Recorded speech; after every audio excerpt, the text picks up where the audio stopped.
గారు నాకు రాజకీయ భవిష్యత్తు పెట్టారు కదా సార్, ఆయన మీద ఎప్పుడు నాకు గౌరవం ఉంటుంది సార్. కానీ ఆయన కొడుకు ఆయన ఇదితోటి ఆయన మినిస్టర్ ఇచ్చాడు కాబట్టి జగన్ గారు పార్టీ పెడితే నేను ఆ పార్టీలో చేరి నేను మినిస్టర్ వదులుకొని పోయాను, పార్టీలో ఎమ్మెల్యేగా వదులుకొని పోయాను. బై ఎలక్షన్లో నా సొంత డబ్బు ఖర్చు పెట్టుకొని నేను చేశాను. ఎందుకు రాజశేఖర రెడ్డి గారి మీద ఉన్న గౌరవం, ఆయన నాకు ఇచ్చినటువంటి ఇది చెప్పండి. ఇప్పుడు ఈ చోటా నాయకుడు ఈ భాస్కర్ రెడ్డి ఎవడు అప్పుడు ఏం చేస్తున్నాడు? అతను నా గురించి మాట్లాడేవాడా? అతనేంటి ఏం చేసాడు అప్పుడు? ఆయన ఎక్కడున్నాడు? మరి నేను రాజశేఖర రెడ్డి గారు మరణించిన తర్వాత మంత్రి పదవులు వదులుకున్నాం, ఎమ్మెల్యే వదులుకున్నాం. నేను అడుగుతా ఉన్నా, ఓపెన్గా అడుగుతా ఉన్నా, చెవిరెడ్డి భాస్కర్ రెడ్డి ఇంకోటి అన్నాడు, మెప్పు కోసం, చంద్రబాబు గారి మెప్పు కోసం, పవన్ కళ్యాణ్ గారి మెప్పు కోసం నువ్వు ఎమ్మెల్సీ దానికోసం నువ్వు ఈ రకంగా మాట్లాడుతున్నావు.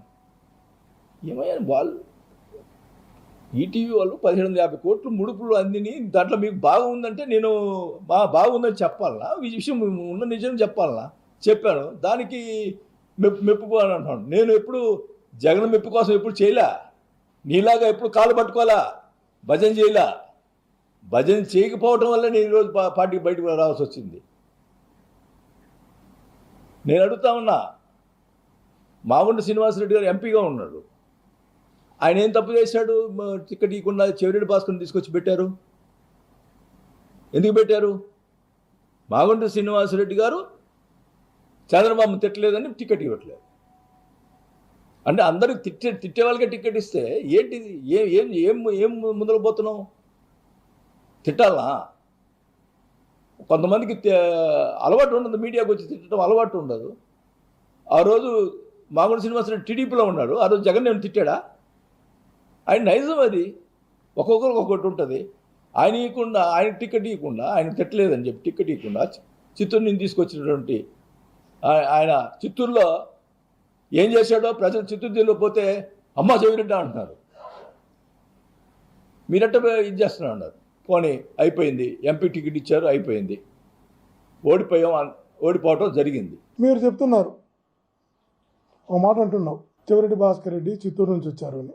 నేను అడుగుతున్నా, చిత్తూరు నుంచి ఒంగోలుకు వచ్చారని.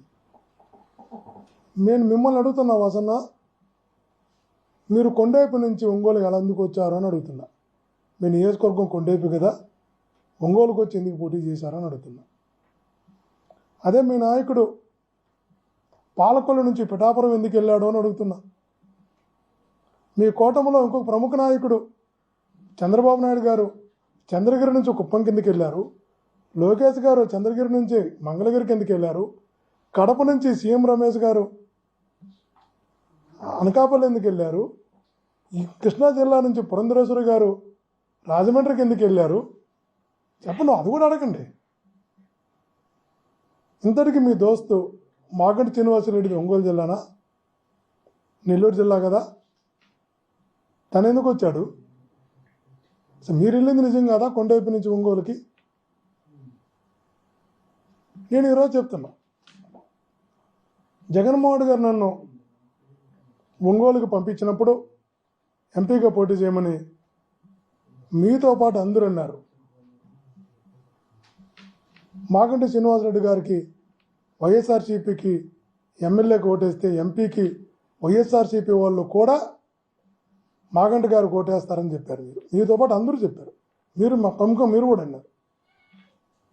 అంటే ఎమ్మెల్యేకి మీకేస్తే ఎంపీకి క్రాస్ ఓటింగు మాగంటకు పడుతుంది అని మీరు కూడా అన్నారు.